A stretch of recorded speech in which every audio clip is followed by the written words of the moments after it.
Wow, খুব সুন্দর হয়েছে। অনেক সুন্দর মাটির ভাপা পিঠা। হ্যালো বন্ধুরা, এখন আমরা মাটি দিয়ে সুন্দর একটা ভাপা পিঠা তৈরি করব। ভাপা পিঠার প্রসেসিং চলছে। ফারহামনি এখন লুবার সঙ্গে ভাপা পিঠা বানাবে।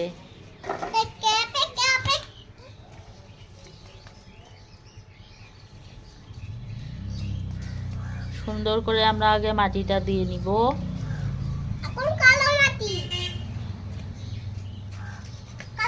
এবার সুন্দর করে চাপ দিয়ে নিব, তাহলে ভাপা পিঠাটার নিচে সুন্দরভাবে জয়েন হবে।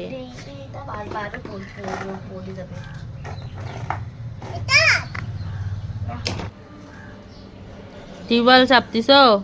তোমার টিউবওয়েল দিয়ে পানি বের হয়? বাবা, অনেক পানি বের হচ্ছে তো।